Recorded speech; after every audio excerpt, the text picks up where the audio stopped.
Қайырлы күн. Бүгін сіздерге пирожки пісіріп көрсетемін. Мен әрдайым осы рецепт бойынша жасаймын. Өте дәмді шығады. Сіздерге де жасап көруге кеңес беремін.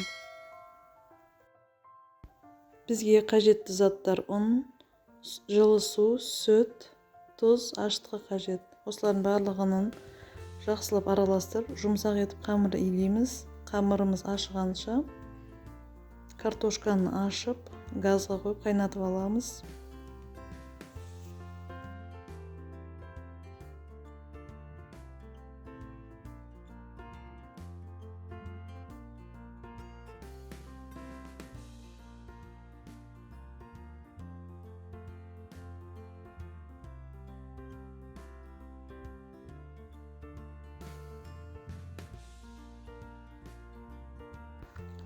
Мен осы пирожкидің пюресіне бір пиязды азғантай бір қасық майға қуырып аламын.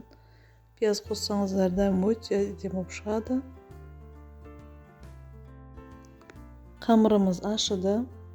Енді қамырды бөліктерге бөлеміз.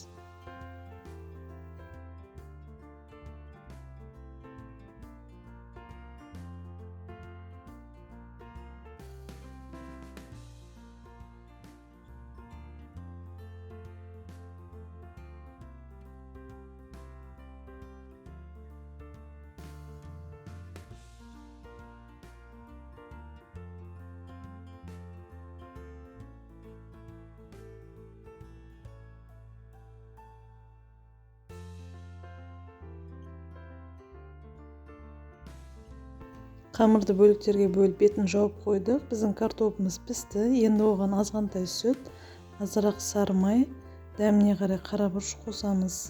Осыны езіп алғаннан кейін үстіне бағана қуырып алған пиязды қосып, тағы да араластырамыз.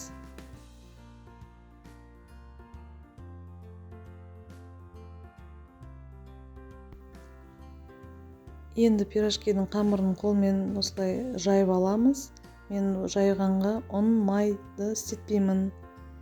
Осылайынан абайлап істесеңіздер де болады.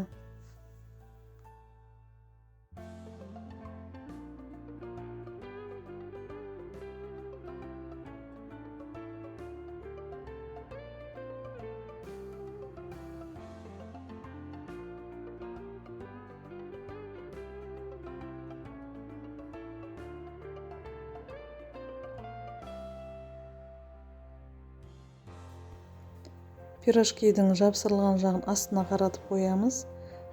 Біз барлығын түйіп болғанша бірінші істегендеріміз уже көтеріліп қалады. Оған дейін майды қыздырып қоямыз. Пісірген кезде бірінші асты жапсырылған жағын пісіреміз.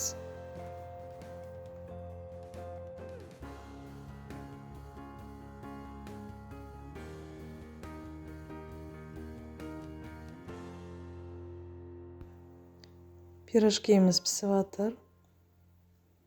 Әдемілеп пісіріп аламыз. Қып-қызыл болып пісті. Дәмі де өте керемет шықты. Сіздерге жасауға кеңес беремін.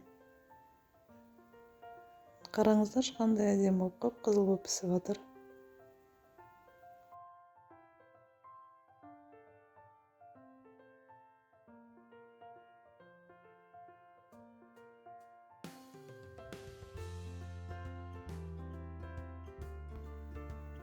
Соңына дейін көргендеріңіз үшін рахмет.